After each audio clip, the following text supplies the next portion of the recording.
After a nice, somber opening, where Lloyd watches the sun rise over the Yellowstone Dutton Ranch, we're interrupted instantly by Beth's arrival at the governor's mansion in Helena. Kayce soon joins her, and the two force their way inside to discover that their father, Governor John Dutton, is dead. To make things worse, it appears as if John, on the morning of his own impeachment trial, killed himself in his bedroom. This isn't easy news for either Beth or Kayce to hear, or see for that matter, and the former breaks down completely in her brother's arms. Of course, Beth believes Jamie is truly responsible, but is so overcome by grief that she cannot yet do anything about it. Elsewhere in Montana, Jamie hears the news himself on TV before receiving a call confirming the horrible news. Shocked and unable to fully keep his composure, he relays what he knows to former Governor Linnell Perry before addressing the press, confirming to the world that the 26th governor of Montana, his father, is dead. As Beth and Kayce listen to the press conference on the radio, driving on some backcountry road, Beth forces her brother to pull over. She breaks down in a nearby field and calls her husband, Rip Wheeler, telling him the urgent news. "Baby, I need you to come home now," she says, and he immediately drops everything and heads back to Montana. But where is Rip? Well, if you remember from the end of Season 5, Part 1, he, Walker, Teeter, Jake, and Ryan left the Yellowstone Dutton Ranch to move their stock down to Texas after some of the cattle are found with brucellosis. Camping out at the 4-6's ranch, they've reunited with Jimmy Herdstrom as they look after their herd. But despite Kevin Costner's exit, most of Desire Is All You Need doesn't focus on the Dutton patriarch's death.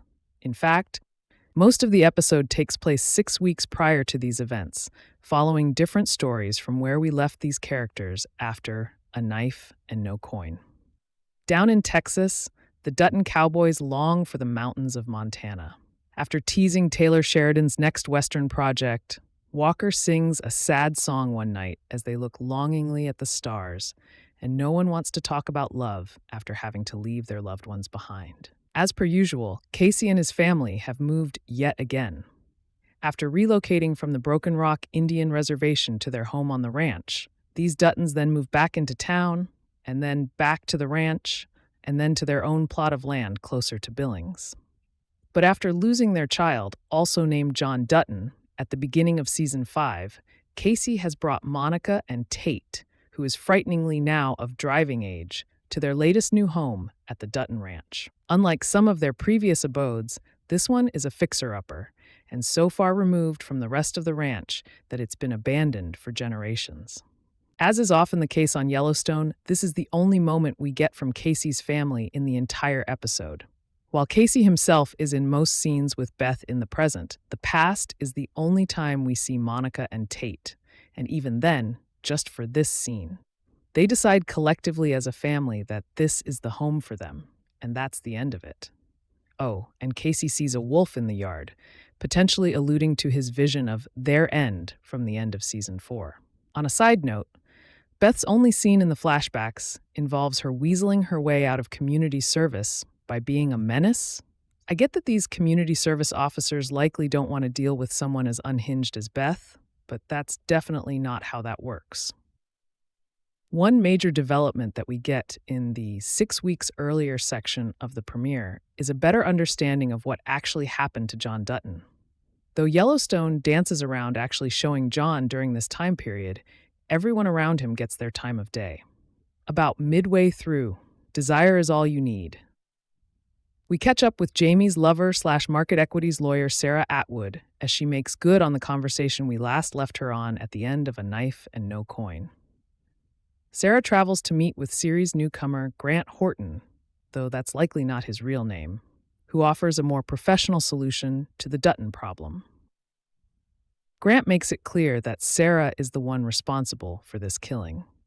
"Your presence here is committing the murder," he tells her, revealing that his organization has obtained a sex tape of her and Jamie that will get leaked if she tries to put the blame back on them. Though Sarah would rather John be killed via a simulated heart attack rather than an apparent suicide, Grant explains that this is the cleanest option, one that will draw less attention from law enforcement. Unfortunately for Sarah, he seems to have underestimated Beth Dutton. We also don't get much from Chief Thomas Rainwater and his right-hand man Mo, but we'd be remiss if we didn't mention their quick scene near the end of the flashbacks.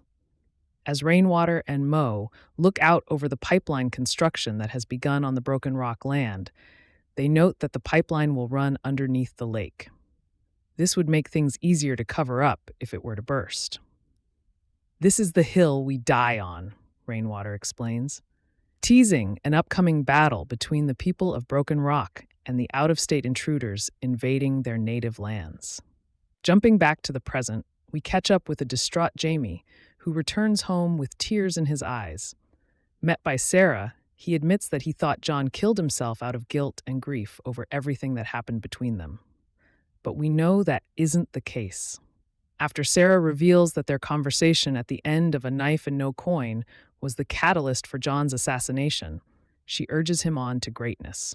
"Lions don't die of old age. Lions die in the jaws of younger lions, and you are the younger lion," she explains to the younger Dutton.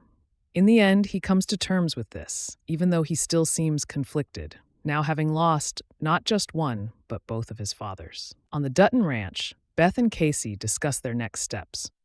Beth, as hell-bent as ever on killing her brother, tells Kayce that they need to deal with Jamie, though the youngest Dutton isn't so sure. "Go look him in the eye if you have to, Kayce," Beth finally says. "Look him in the eye, and then come home and help me decide how to kill him." Just then, Rip pulls up to the ranch, and he and Beth reunite in the yard, crying as the episode comes to an end. It's hard to imagine how Yellowstone will press on without John Dutton, but now that it has to, we're excited to see what comes next. Right off the bat, Yellowstone takes us back to the 6 weeks earlier past that covers the period between Season 5 Part 1 and John Dutton's untimely death. We resume on the 4-6's ranch back in Texas with Rip and the gang, as rattlesnakes are discovered in Teeter's tent. In fact, one is sleeping right on her chest. After moving their camp to a snakeless plot of land, the crew gets a surprise visit from Beth, who steals her husband away with the promise that the cowboys' significant others will get flown down on the company dime after she's through with Rip. It's another kick at Ryan while he's down post-breakup, though Rip does make him wagon boss, so there's at least some reward for being alone. But it's down in Texas that Beth starts to get some new ideas. After being told by a Texas state trooper that the folks down in the Lone Star State actively admire their cowboys, and an old-timer at the bar that Texas is the cattle capital of the world, Rip can see his wife's wheels spinning. Spinning is the operative word here, as there have already been rumors about a potential Beth-Rip spinoff. It's here that Rip notes that being in Texas is the first time he's ever been out of Montana, something Beth seems to want to change. "Imagine all the things that we could do if we're not shackled to that ranch," she says. "I chose to be shackled to that ranch," Rip replies. Back in Montana, Kayce, Monica, and Tate work to turn their new house into a home. After some clear renovation, Monica expresses her gratitude. We learn that this is their first home that they weren't either renting or living in with either of their families. Though it still rests on traditional Dutton land, it's theirs, fully and completely. Given all that this family has been through, especially in the first half of Season 5, they deserve the win. It's too bad that John Dutton's death cuts all of that terribly short. But as pleasant and unassuming as the past is, Yellowstone can't stay there forever. The back half of the Apocalypse of Change returns to the present in the aftermath of John Dutton's death. It's here that Rip, now back at the Dutton Ranch, talks with Lloyd Bridger about the next steps. "I don't believe that bullshit in the newspapers," Lloyd tells Rip, both of them understanding that John Dutton wasn't the type of man to kill himself. Rip implies that Lloyd ought to look for other jobs, but the old cowboy notes that he's been at the Yellowstone all his life. "Me too," Rip replies. Afterward, Rip goes to check on Carter, who hasn't taken the news of John's death well. "Don't believe what you read in the news. Nobody quit you," Rip tells the boy, prompting him to get back to work and cowboy up. Given he wants to be just like John Dutton, that's exactly what he does. Elsewhere on the ranch, Beth comes downstairs to find Summer Higgins still there, wondering what to do next with her life. Summer explains that she's still under house arrest, but Beth reveals that her release had no such qualifications. In actuality, John just wanted her to stay at the ranch with him, so he didn't give her an option to leave. But now that her father is gone, Beth wants Summer out and orders her to get out of Dodge. Though Summer tries to have a heart-to-heart with Beth, the Dutton heiress isn't interested. Instead, she drops her off at the bunkhouse and drives off. In the end, Rip takes her to the airport. When Summer tries to explain that their way of life is dying, Rip tells her that when John Deere was faced with the arrival of the automobile, he left steel plows behind and began making tractors. They rolled with the changes, Rip explains. I guess we're just going to have to do the same too. With that, Summer presumably leaves Montana for good. Perhaps the most intense scene in this episode is the moment when Jamie returns to his Attorney General's office in the Montana State Capitol in Helena. There, he finds his sister waiting for him, smoking leisurely at his desk. But when she confronts her adoptive brother, Beth smacks him in the face, not once or even twice, but 3 times, hoping to get Jamie to look her in the eye. But he can't do it. Knowing the truth behind his father's murder, even if he wasn't directly responsible, has driven one final wedge between Jamie and Beth that can never be set right. Okay, next time is the last time, Beth tells him. Seeing me will be the last thing you ever do alive. I swear to God, Jamie. Promising that her smiling face will be the last thing he sees, Beth leaves her brother's office, ready to plan his death. But she also leaves just in time to run into Market Equities lackeys Sarah Atwood and Ellis Steele, leading to Beth physically assaulting Sarah. Distraught, Beth calls Kayce and tells him what's seemingly been confirmed for her. It was him. He didn't even deny it, she explains. He wouldn't look me in the eye, Kayce. Let me rephrase that. He couldn't. It turns out this is the final straw for Kayce, too. Earlier in the Apocalypse of Change, Kayce returns to his homestead and is greeted by Monica. Deciding to go stay at the Dutton ranch house together until he and Beth can get through all the paperwork, Kayce takes some much-needed time to talk with his son. Kayce and Tate don't often get scenes together on Yellowstone, but this was a welcome exception. It's here that he asks his son what he wants to be when he grows up, a question he never thought to ask before. I've never had a job that made me feel whole, Kayce tells him. Only your mother does that, and you. Tate expresses interest in being both a fly fishing guide and in working at the Dutton Ranch. This prompts Kayce to reconsider taking it over for the sake of their family legacy, but only if Tate really wants it himself. I just don't understand why, Tate finally says. He struggles with coming to terms with his grandfather's death. But Kayce reassures him that he can remember either the way John Dutton lived or the way he died. Your heart can't focus on both. Tate chooses to miss his grandfather rather than be mad at him. Yeah, me too, buddy, his father replies. Jumping forward a little bit, once Kayce, Monica, and Tate are on the road, Kayce gets his call from Beth. Immediately after this, Kayce dials up an old friend from his days as a Navy SEAL, newcomer Cade McPherson. Cade sends Kayce a link to an app through which they can talk off the books, and the Dutton heir pulls over to install the program. Pulling over in her own car, Monica walks up to Kayce's window and asks if he's all right. He assures her that he is, but she doesn't believe him. Upon returning to her vehicle, she explains to Tate that they are going to have to fight to keep their family together. We can't let this take him from us, she tells her son. Back in Kayce's truck, Cade tells him that he'll start looking into whoever might be involved in John's death. The Apocalypse of Change ends by setting the stage for these last 4 episodes. Jamie and Sarah consummate their alleged victory over John Dutton in his office. Rip leaves Summer at the airport and meditates on how his future may change. Beth plans revenge on her brother, and Kayce goes off the books to find out who was responsible for his father's death. In the final shot of this episode, we see Ryan rounding up Teeter, Jake, and Walker as they begin a new day working the land and running the Duttons' cattle. The story isn't over just yet, nor can it be. There was no Gil Birmingham in this episode, but change is certainly on the rise.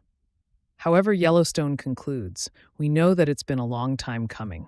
John Dutton will be avenged, and his family's legacy will live on, either in Montana, Texas, or perhaps both. 11th episode, titled 353, begins after first flashing back to the end of Beth's time in Texas with Rip, and then showing the home that Kayce, Monica, and Tate have all made together. 353 lives up to its name and takes a much darker turn. Here, we discover that the same night that Beth returned from Texas, and the same night that Kayce and Monica finished their home improvements, John Dutton was killed. We watch as 3 assassins break into the governor's mansion, use military-grade moves and resources to sedate him. They inject John between the toes to keep him from resisting, and then carry him across the hall and into the bathroom. There, they use his own service pistol to shoot him in the head. Even though a body double is used in place of Kevin Costner, Yellowstone makes it feel like we've watched John Dutton himself killed before our very eyes. The moment John is killed, Beth feels an ache in her chest while on the road. Though she calls Rip, she knows it's something else. Likewise, Kayce has a nightmare that wakes him from his sleep, followed soon after by a call from the Helena Police Department.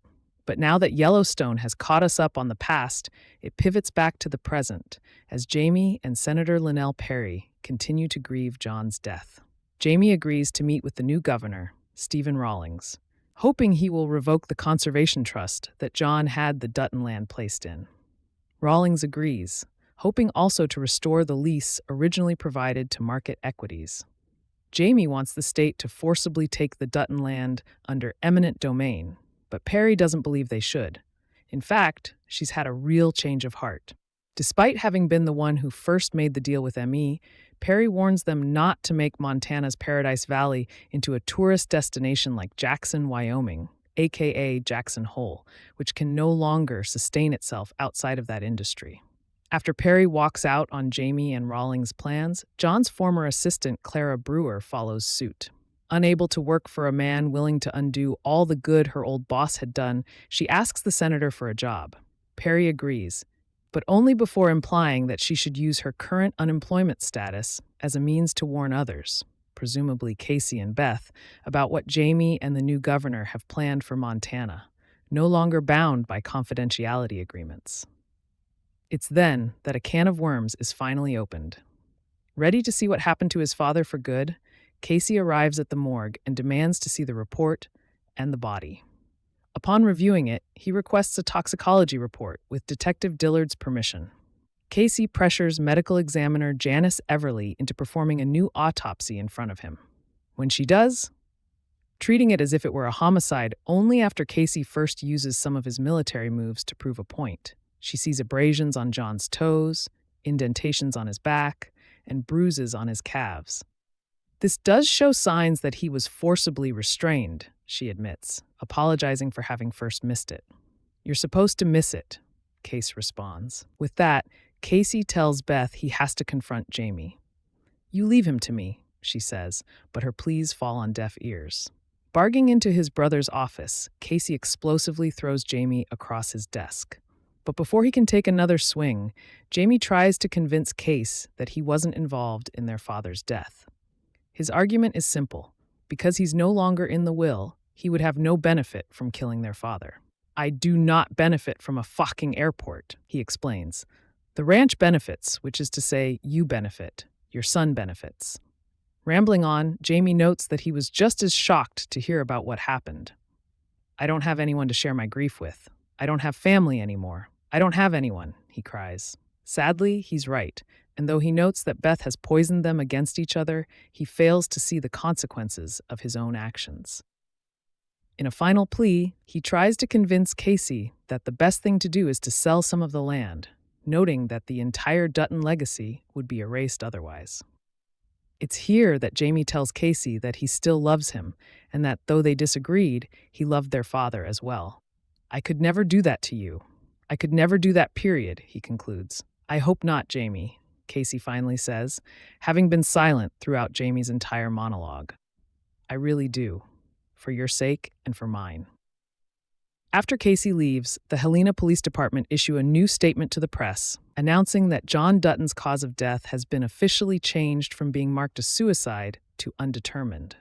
As a result, a homicide investigation has been opened. Hearing the news, Sarah Atwood becomes visibly worried as elsewhere her assassin Grant Horton is seen calling someone about the news. And it's not good. Though things begin to look up on the murder investigation front, the Yellowstone Dutton Ranch itself is under serious attack. When Governor Rawlings addresses the Senate Assembly in Helena, reinstating the lease with ME, he also evokes eminent domain on the Dutton property. Even worse, Rawlings orders Jamie to recuse himself from the investigation due to his closeness to John's death. While Jamie later notes to Sarah that only he, as Attorney General, can recuse himself, a judge would work too. Being publicly called out in front of an entire Montana branch of government puts the adopted Dutton on edge. Having watched the assembly herself, Beth tells Kayce that they can either sell the ranch or lose it. The only option they have is to figure out which parts they want to sell and for how much. Otherwise, the entire thing will be taken from them. The taxes alone are enough to drown them in debt. Just then, Thomas Rainwater arrives with Mo, offering his sincere condolences for John's death. While Mo goes off with Kayce, Rainwater stays behind for a conference with Beth. She relays her father's deep respect for the man, noting that she always knew when he didn't respect someone. Rainwater too respected John, even if the two were often enemies. Only after this does the conversation move to the future of the ranch. "I'm a realist. There's no way this place stays whole," Rainwater explains. "But how much of it can remain like it is? Pristine. The way it was when my grandparents walked it." He vows to help in any way he can, though he's now been made relatively powerless by the tribal council, who sided with Angela Blue Thunder back in Season 5, Part 1. But Beth believes there is no saving the ranch, or even preserving it. She deems her father and ancestors foolish dreamers who fought so hard to only prolong its collapse. She explains how Bozeman has doubled its size since the 90s, and Montana will likely grow more by 2040. "Now we got a front row seat to its destruction, and there's not a fucking thing I can do about it," she concludes. Even still, Rainwater offers whatever support he can. But where did Kayce and Mo run off to?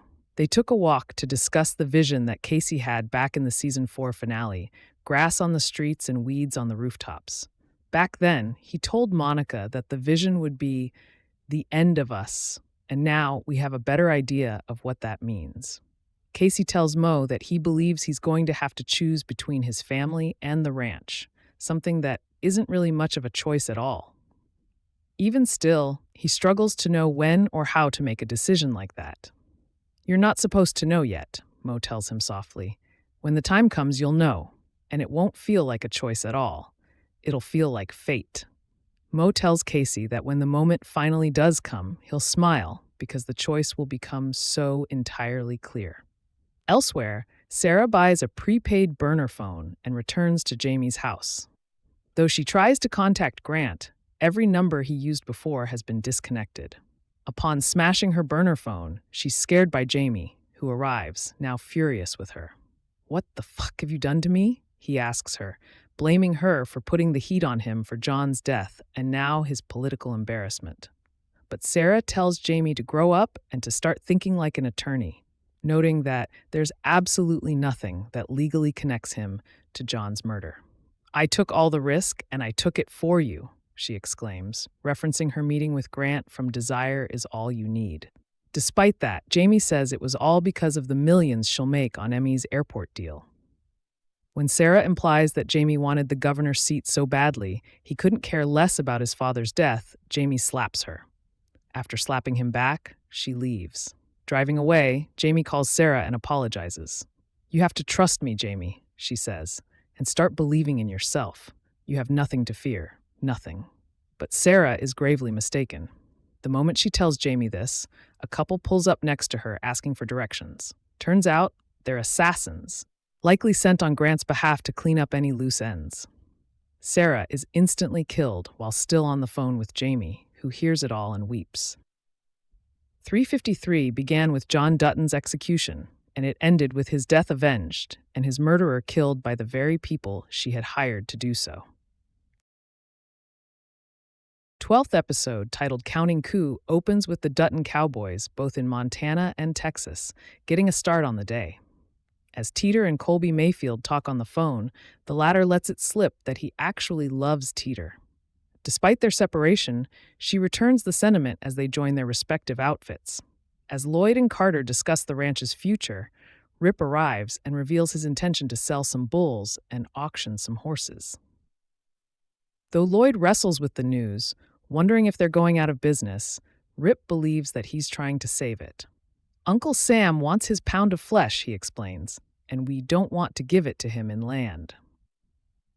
Rip immediately calls Travis Wheatley, who has been teaching Jimmy Herdstrom how to become a horse trainer. Rip asks Travis to help him sell a considerable number of the Dutton Ranch's horses for top dollar, a task Travis wants to do the right way rather than an impromptu fire sale. But things get a bit tougher when Rip asks Travis to tell Jimmy about John Dutton's death. Knowing that Jimmy had a special kinship with the landowner, Jimmy was one of the only branded cowboys John ever allowed to leave the Yellowstone. Heartbroken by the news, Jimmy is told to take a week off to spend time with his bride, Emily, but instead, he gets right back on the horse. Back in Bozeman, Jamie is interviewed by Detective Dillard after Sarah Atwood's murder in the previous episode. Dillard, who was last seen in Helena, making us wonder where his jurisdiction actually lies, questions Jamie about Sarah's death, telling him that it looks as if she was targeted. But when the detective asks Jamie if he can search through some of Sarah's things, the Attorney General gets incredibly defensive. "You're treating me like I'm a suspect," Jamie cries. "No, I wasn't," Dillard responds. "But I will now." As Dillard leaves to secure a warrant for a search of Jamie's home, the adopted Dutton rushes upstairs to shred legal documents from Sarah's bag, which may expose his conflict of interest with Market Equity's airport project. At the Dutton Ranch, Monica makes breakfast for everyone when Beth arrives, vowing never to step foot in that dining room ever again. Instead, they eat in the kitchen. But when Monica asks Tate to get his father, Kayce is interrupted by an incoming call from Dillard. The detective tells Kayce that Jamie was acting terribly suspicious, but that doesn't surprise the younger Dutton. Kayce reveals that Jamie may be connected to both Sarah's murder and his father's. And Dillard makes it clear to Kayce that Jamie is currently in the blast radius. "He put himself there," Kayce replies. From there, Kayce calls Cade McPherson, who gives him Grant Horton's home address. It's clear that Kayce has plans to deal with avenging his father's murder. But before those plans can be carried out, Kayce wastes no time showing Beth a news article about Sarah's death. "The police are circling Jamie," he explains. "This is all going to come to a head real quick." "He will ruin this family's name to save his own," Beth replies, asking Kayce to leave Jamie to her to deal with. "If you thought that the Duttons had gone through enough this season, then prepare for more tragedy." As Rip and Lloyd do some ranching on the Yellowstone, and the ranch hands down in Texas continue to round up their stock for sale, things get a bit dicey in Montana as Carter checks on one of the horses in the barn. After it knocks down its water bowl, Carter tries to help when he's soon cornered by the wild animal. When Colby finds Carter, the pair come up with a plan to get him out of there. As Colby enters, he'll distract the horse while Carter scrambles out. Well, it works, and Carter makes it out, only for the horse to stomp on Colby. Things get violent fast as Colby is trampled, forcing Carter to have to shoot the horse dead. But it's too little, too late, as Colby has been killed. By the time Rip and Lloyd find Carter, the boy is heartbroken, standing over Colby's lifeless corpse and blaming himself. "It's not your fault," Rip tells him. "If it's anyone's fault, it's mine." Rather than keep Colby's death from the rest of his outfit, Rip immediately calls Ryan and asks him to relay the news to Teeter. When Ryan, who is Colby's best friend, delivers the news, it doesn't go well. Teeter cries out as that powerful Yellowstone score booms. When Ethan asks Rip if everything's okay, the Yellowstone foreman tells him, "Nothing's okay, Ethan, not anymore." As Rip, Lloyd, and Ethan move Colby's body to the truck, they drive off, leaving Carter behind to mourn. In Texas, Teeter, Ryan, and the gang grieve in their own way as they load up their horses and set off for Montana. "It was quick," Ryan tells Teeter. He never saw it coming. Though he and the rest of the crew take comfort in the fact that Colby didn't suffer, Teeter reacts a bit differently. "He's a cowboy. Suffering's the job," she posits. I just wish he would have suffered a little longer so I could say goodbye. Following Colby's death, Kayce and Tate wander the Dutton family graveyard, the same one where John will be buried and the same one where Kayce and Monica's other son is buried as well. "This where you want to be buried?" Tate asks his father, but Kayce tells him it's for him to decide, saying that he wants to be buried wherever Tate is. "Here is not our home," Kayce concludes. "Not anymore." Though Tate tells his father that he doesn't want to bury him anywhere, Kayce quickly disagrees. "Well, I sure hope you do, son, because I couldn't survive the alternative." Just then, Kayce gets a call that gives him the green light for his secret covert operation. Counting Coup offers us a look at Beth Dutton's softer side this week, following Colby's death. As she enters the bunkhouse hoping to collect some of Colby's things for his grieving mother, she packs everything of Colby's except his hat, per Lloyd's request. In the old cowboy's mind, Teeter will need something to cling to. Afterward, Beth goes to see Carter, and the boy is struggling to come to terms with his part in Colby's death. As she mothers him, she explains that he has no reason to blame himself. "Colby made a choice. He saw you in trouble, and he chose to help you," Beth notes, "and I'm sure glad he did." Beth tells her surrogate child that he shouldn't wrestle with this without his family. "I don't got a family," he tells her. "Sure you do," she replies. As Beth continues to make her rounds around the ranch, she finds her husband in the main house. Beth, who has been through enough tragedy herself to know, lights a fire and tells Rip that he needs to throw something. "I'm not going to watch you bottle this up all night," she tells him, noting that she knows he's blaming himself. Throwing a glass into the fire generates an eruption that proves satisfactory, though it doesn't make Rip's pain go away. "You know, when I find myself in the position of therapist, this family's pretty fucked," Beth tells him before asking what it is he needs to get through this. "All I ever need is time, and you, Beth," he admits. "It's a dangerous job, and one day it'll kill me too." Hopefully, that isn't foreshadowing Rip's fate in the finale. That night, Kayce prepares for whatever operation that he and Cade have put together, though Monica wishes that he wouldn't go. "What I'm doing isn't best for the ranch," Kayce tells her. "It's for you. It's for us." Though he refuses to tell her what exactly he's up to, he does explain that his actions here are associated with the vision he once had that marked the end of his family. "I can see it now. I know what to do." "Believe in me," Kayce says. "I've always believed in you." "Kayce," Monica responds, forcing him to promise to come back to them. "You have my word," he replies. The next morning, Monica makes breakfast for the family once again, but when Beth arrives and asks about Kayce, he's nowhere to be found. We cut down to Texas, where Grant Horton is coaching his daughter's soccer game. Unlike the man we met in Desire Is All You Need, Grant appears to be a normal father and a family man. But Kayce knows better. When Grant and his daughter get in the car, Kayce hops in and points a gun at the girl, forcing Grant to drive. "Do you know who I am?" Kayce asks. Grant tries to deny it, but Kayce makes it clear that he knows that Grant is in part responsible for his father's death. He tells him that he should kill him in front of his family for what he did to John, but that he won't. Kayce makes it clear that he can touch Grant wherever he wants to, but chooses to let him and his family go for now. Kayce tells Grant that he ought to watch his back and exits the vehicle. When Mo picks Kayce up, they call the Duttons' actions a counting coup, believing that the assassin got the message. 13th episode begins as Rip and Beth prepare the Yellowstone Dutton Ranch for auction. Well, not the ranch itself, but plenty of equipment, horses, and stock that will render the ranch effectively useless, but may just save the land. Rip and Beth argue over how to run the ranch if everything is sold, and if they can even make a profit going forward. It's then that Beth asks about Travis Wheatley, who is selling some Dutton horses down south. Beth decides to go to Texas to oversee Travis, though Rip doesn't think Beth should, because his friend is not below trying to sleep with his buddy's wife. But since Beth doesn't trust Travis to sell their horses properly, she does so anyway.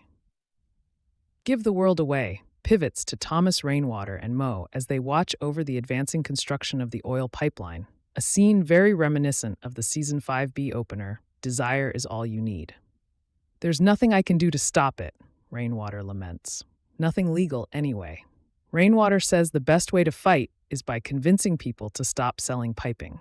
Meanwhile, at Market Equities, Detective Dillard hands Ellis Steele a warrant to search Sarah Atwood's office for evidence of foul play against John Dutton. From his own home, Jamie watches a news report that evidence has been discovered that Jamie may have benefited from the land lease that John had canceled as governor. Jamie immediately calls Beth, who is on her flight to Texas, and scolds her. "You destroy me. You destroy yourself. You destroy the entire family," he explains. "Any legacy this family has earned is eradicated." Jamie tells Beth that he knows every secret of the Dutton family. Undeterred, Beth hangs up, but only after first noting that, unlike Jamie, she keeps her promises. At this same time, Kayce returns from his own trip to Texas. Monica asks him what happened, to which Kayce replies that he made it clear that his family is off limits. "If we walk away from this place, I don't want them following us," he tells her. Monica wonders if the intention is to walk away, and Kayce notes that he's been trying to do so his entire life. As all the ranch hands return to the Dutton ranch, Teeter instantly retreats to the bunkhouse. Though Ryan tries to follow, Walker steps in instead.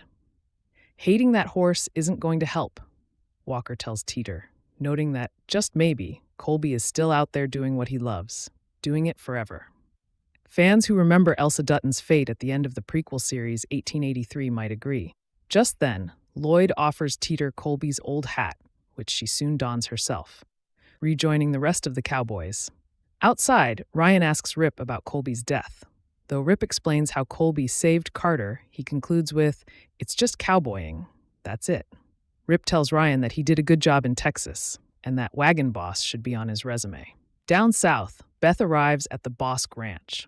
Now, if that sounds familiar, it's because Bosque Ranch Productions is one of the production companies listed at the end of each Yellowstone end credits. It's also a working ranch owned by Taylor Sheridan in real life.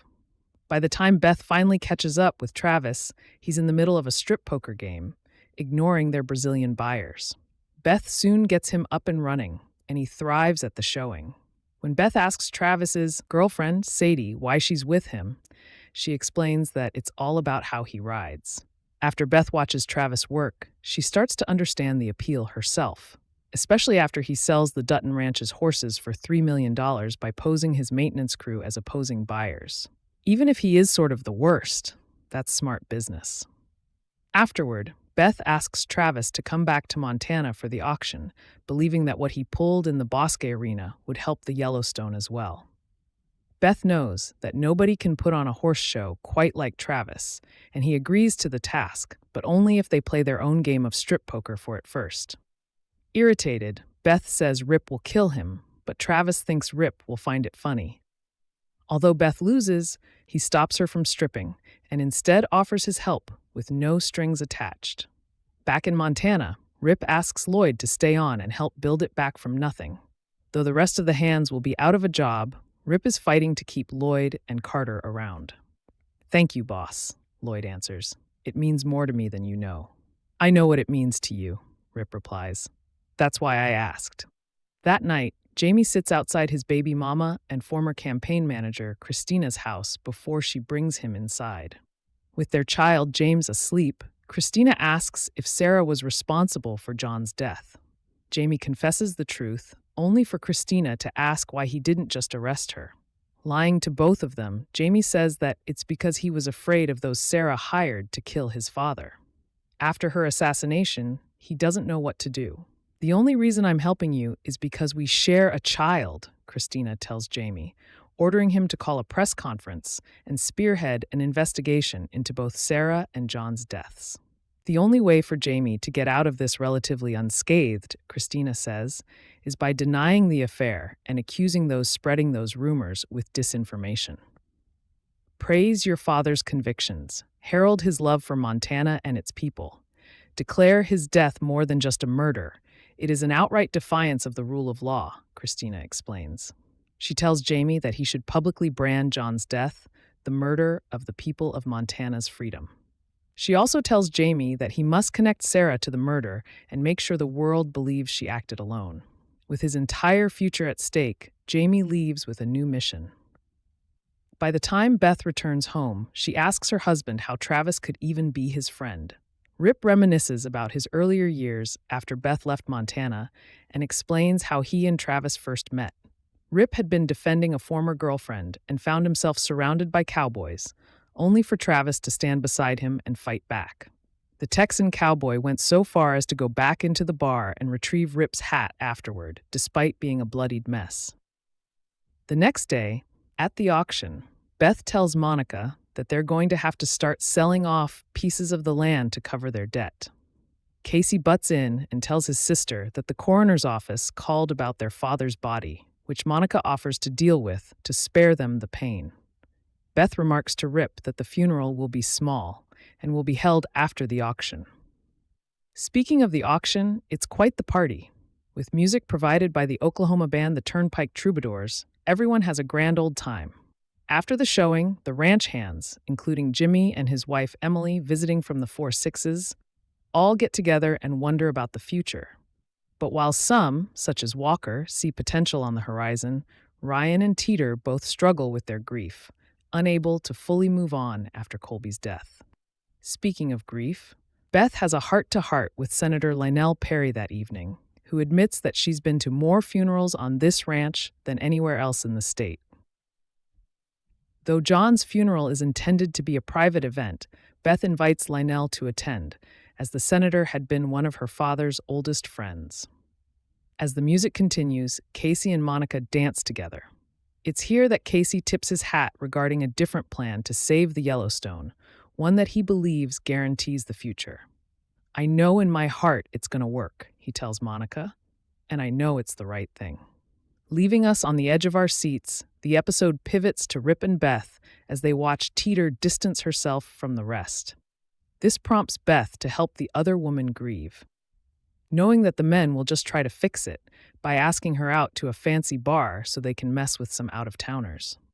After Beth and Teeter scare off some tourists at the bar, Teeter asks if the pain will ever go away. "There's a hole in your heart now," Beth replies. "There's a hole in mine, too." The next day, the auction continues, though not before taking a moment to honor John Dutton and Colby Mayfield. Kayce and Teeter present riderless horses in front of everyone as the auctioneer notes that Colby died exercising his freedom and John Dutton died protecting it. Afterward, Carter asks Beth what they're going to do next, not sure what he's supposed to do with all the horses gone. "I guess you sleep in," she tells him.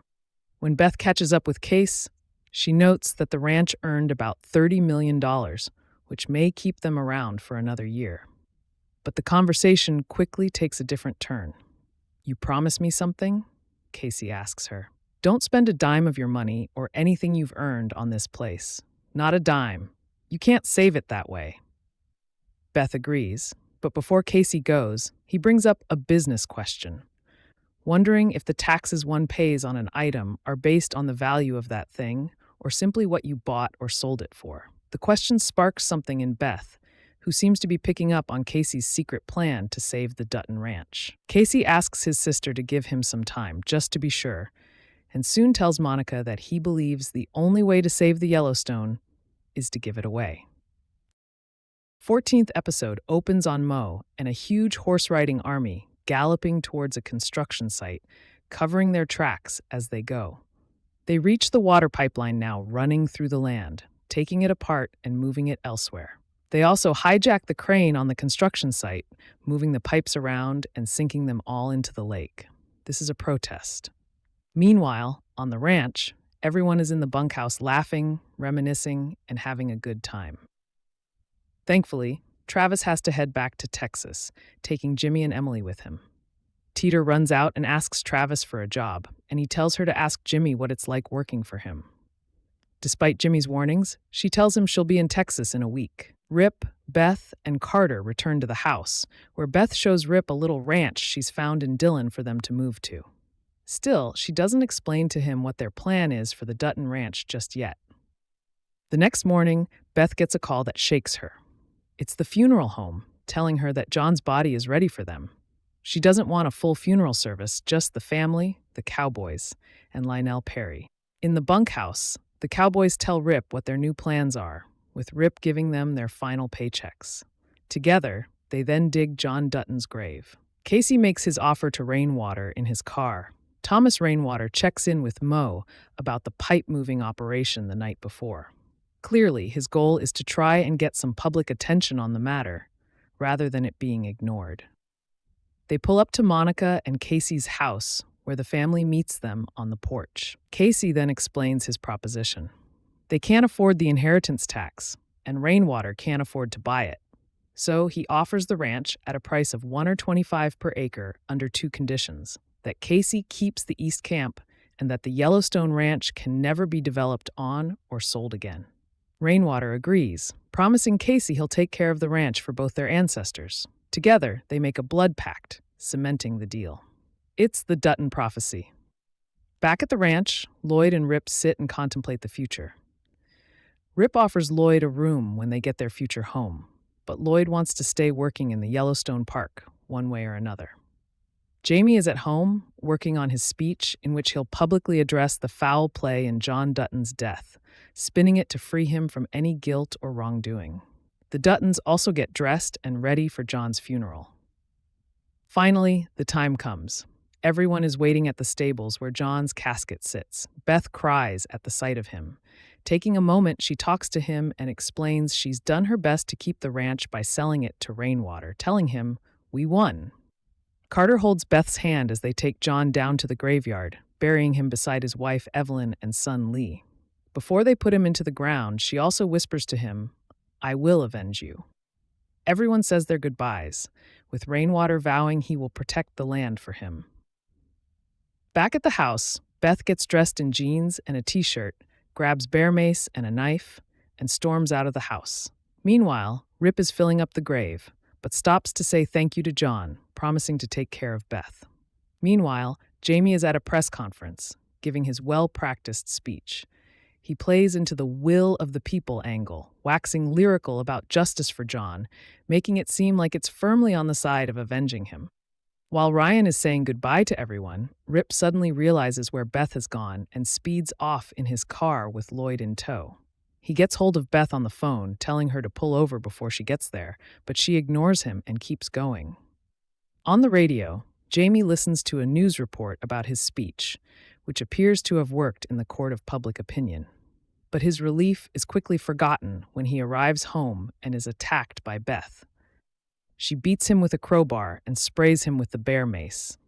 He gets the upper hand, tripping her to the ground and punching her in the face. She gets back up, and the two continue to brawl. He tells her he's going to call the police and she'll go to jail for attempted murder, and he's even going to try to pin the murders of John and Sarah on her. Otherwise, he'll rat them out about every single thing the Duttons ever did. But Beth shocks him by telling him they sold the ranch. There's nothing for him to have. When he hears this, he's stunned. Everything he's ever worked for was all for nothing. Furious, he kicks her in the face again, but she stabs him in the foot, and the two wrestle over the knife until he gets the best of her. He wraps his hands around her throat and begins choking her to death. Thankfully, she's saved by Rip, who pulls him off her. With Rip holding him back, Beth takes the knife and plunges it into Jamie's stomach, killing him. Kayce and Rainwater are reviewing their contract, and Rainwater points out a clause specifying that nobody can ever build on the property.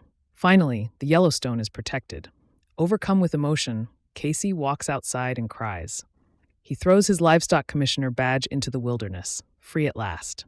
He looks out into the fields and sees his wolf digging into the ground to make a home. Mo explains to him and Monica that it's not real, but rather Kayce's vision that they're all able to share now. At Jamie's house, the police and ambulance have arrived to tend to Beth and investigate the scene. It's all part of Beth's grand plan. As she spins it, she went to confront Jamie about not attending John's funeral, and he attacked her. She shares her version of events with Detective Dylan, who already believes Jamie had something to do with it. They're making it seem like Jamie took off running, since Rip and Lloyd are elsewhere, doing the one thing that's been predicted for years: taking Jamie's body to the train station and setting his car on fire. Outside of Montana, the ranch hands are starting their new lives. Teeter arrives at Bosque Ranch, meeting up with Jimmy and Travis. Elsewhere, Ryan heads to a bar where Abby, his almost girlfriend, is performing with her band. The two meet up when she's finished, rekindling their romance after Ryan admits his mistake of choosing the ranch over her. At the Dutton house, Beth, Kayce, and Rip say goodbye to the property, which now sits completely empty. Beth tells Kayce that all their stuff sits in storage, waiting for Tate if he wants it.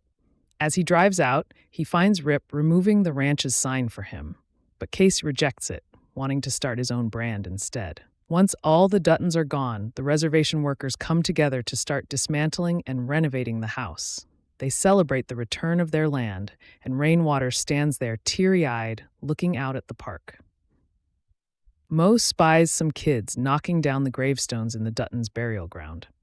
He yells at them, insisting that the Duttons protected the land, and fixes the gravestones himself out of respect. Then, a familiar voice returns.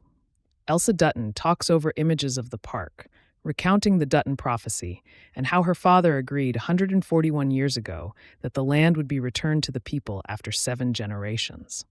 As she notes, free land can never be owned, and it's the duty of the men who do try to own it to suffer and sacrifice with the land. And if they can't, they have to find another willing to keep the promise. As their cattle arrive at East Camp, Kayce, Monica, and Tate start getting to work on their new life. Beth is doing the same, watching Rip and Carter wrangle their own cows at their brand new home. She tells Rip there's a bar in town and there are no tourists. It's the perfect place. Yellowstone ends with Rip saddling Beth a horse so they can go for a ride.